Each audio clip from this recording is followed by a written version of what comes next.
شاعر میگه که عشق اول در دل لیلا پیدا می شود، تا نش سوزد شمع پروانه کی پیدا میشه؟ وقتی که شمع سوخت باز چی میشه؟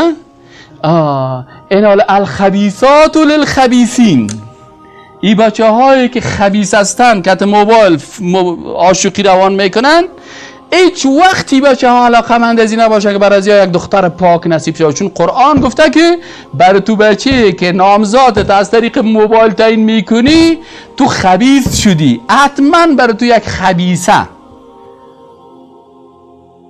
که باز یک وقت کارت موبایلش بکشه که 16 تا قبل از تو برش فرستاده، باز وقت کله کله خود میزنه که والله صاحب بازی خوردم، والله صاحب چطور کردم؟ بازی نخوردی، الخبیثاتو للخبیثین. درست است نه؟ تو وقتی که از طریق موبایل ارتباط قائم میکنی، در حالی که آیت قرآن برات میگه که ولا متخذات اخدان، انسانای مؤمن ارتباطات سری با نامحرما نداشته باشه. نه دختر مسلمان حق داره که از طریق موبایل با پسرا مسیج روان بکنه به مرد نامحرم، ولو که مسیج شرعی باشه حق نداره. و نه مرد با دیانت حق داره که به زن یا دختر نامحرم مسیج روان بکنه، چون خودش حق نداره به خواهرش مسیج روان بکنه، به مادرش روان بکنه، بر دخترش روان بکنه، به همسرش روان بکنه. پس نباید جرأت در دیگرها هم بکنه. پس الخبیثات للخبیثین، وقتی که این کار کرد حتما برش روز اول بازی خورده که نام خدا چه خوب دختر مقبول را پیدا کردیم، از طریق اینترنت پیدا کردیم و او تصویر خدا بر من روان میکرد، من تصویر خدا رو روان میکردم. یک بچه بود صاحب، او را یک خانم 70 ساله اروپایی 6 ماه بازی داده بود، عکس دختری خدا برای روان کرده بود. یه دیگه صاحب شعر نوشته کنه و قلب رایی میکنه و تیر رایی میکنه و چی روان میکنه چی میکنه، او آخرین تیر خدا صاحب در آخر برش روان کرده بود. بعد گفته که والا تو 6 ماه سر ما عاشقی کردی، اینا تیرای تو را کلش جمع کردم از یک دسته بیل را جور شد. خب اینا حالا برات روان، یک صاحب عکس روان میکنه.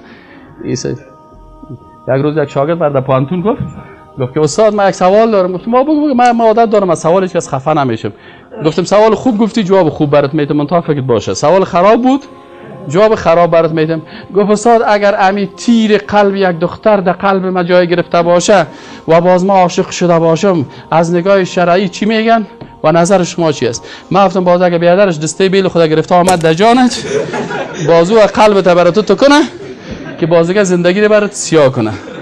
گفتم پشت هر تیر دختر یک دسته بیل بیادر و پدر در انتظار امی عاشقای دروغی میباشه. باید دیگه دعا خدا شور نداد. تو خوش هستی که سر خواهرت یا سر مادرت یا سر دخترت یا سر همسرت کس بگوید که ما عاشق هستم؟